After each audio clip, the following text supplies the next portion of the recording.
ওর জন্য রয়েছে পেঁয়াজ, রসুন, টমেটো, বিস্কুটের গুঁড়ো, ধনেপাতা, কাজু, এদিকে রয়েছে লেবু, কাঁচা লঙ্কা, দুধ, চিকেন ক্রিমটা। এবারে আমি মাংসগুলো মিক্সিতে পেস্ট করে নিচ্ছি। মাংস দিলাম, এবার দেব পেঁয়াজ কুচি এবং কিছুটা রসুন,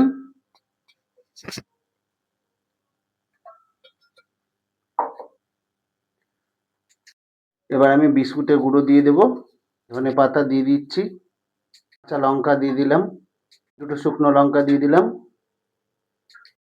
দিয়ে দিচ্ছি, ধনে গুঁড়ো দিয়ে দিলাম, লেবু দিয়ে দিচ্ছি, দিয়ে দিচ্ছি, ক্রিম দিয়ে দিচ্ছি, পেস্ট করে নিচ্ছি। মিক্সিতে পেস্ট হয়ে গেছে, এবার গোল গোল করে বল বানিয়ে নিচ্ছি। কাবাবগুলো গোল গোল করে রেডি করে নিলাম। কড়াইতে তেল দিয়ে দিচ্ছি, ছেড়ে দিচ্ছি।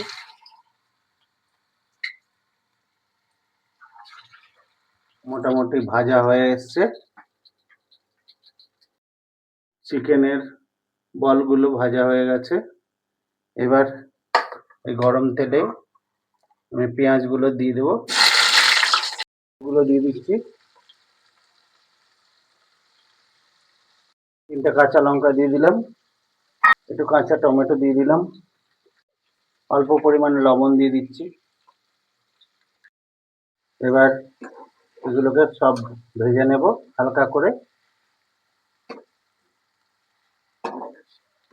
এবার এই পেঁয়াজ, কাজু, লঙ্কাগুলোকে তুলে নিচ্ছি, ভাজা হয়ে গেছে।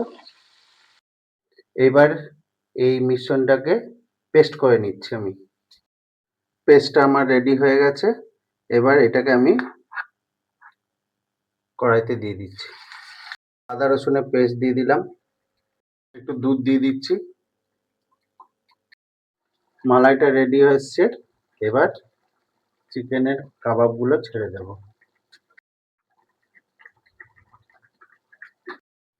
অল্প পরিমাণ গরম মশলা দিয়ে দিলাম, মতন চিনি দিয়ে দিচ্ছি, ধনেপাতা দিয়ে দিচ্ছি,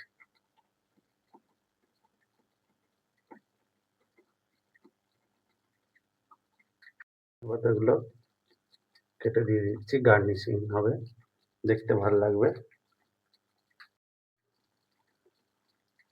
এবার একটু ক্রিম দিয়ে নামিয়ে নেব। মালাই কোপ্তা আমার রেডি হয়ে গেছে। এবার একটু টেস্ট করে দেখি কেমন হয়েছে। দারুণ হয়েছে। আপনারা এরকম বাড়িতে বানান। ভালো লাগলে লাইক, কমেন্ট এবং শেয়ার অবশ্যই করবেন।